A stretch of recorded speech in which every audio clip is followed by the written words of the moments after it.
কি অবস্থা সবার? আজ আমরা কলকাতার এক অন্য রুটে পাড়ি দেব। পেছনে দেখতেই পাচ্ছেন ব্যস্ত তপসিয়া। এখান থেকে যাত্রা শুরু করে সোজা যাব শিয়ালদহ, আর মাঝপথে থাকবে মিনি চায়না টাউন ট্যাংরা। তপসিয়া ছাড়িয়ে আমরা ঢুকছি ট্যাংরায়। এখানকার বাতাসের গন্ধটাই আলাদা। একদিকে চামড়ার কাজের ঐতিহ্য, আর অন্যদিকে কলকাতার সেরা চাইনিজ খাবারের সুবাস।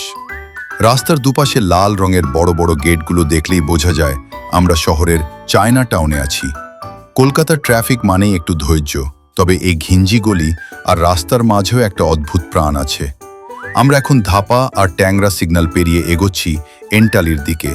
শিয়ালদহ পৌঁছাতে আর বেশি দেরি নেই। এই যে দেখুন, শিয়ালদহ ফ্লাইওভারের ওপর থেকে পুরো শহরটা কেমন নিচের দিকে ছুটছে।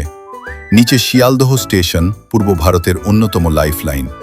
এখানে সেকেন্ডে সেকেন্ডে মানুষ পাল্টায়, কিন্তু ট্রেনের হর্ন আর কুলিদের হাঁকডাক একই থাকে। তো এই ছিল তপসিয়া থেকে শিয়ালদহ পর্যন্ত ছোট্ট একটা জার্নি। কেমন লাগলো এই রুটটা? কমেন্টে জানান আর ফলো করতে ভুলবেন না। দেখা হচ্ছে পরের ভ্লগে।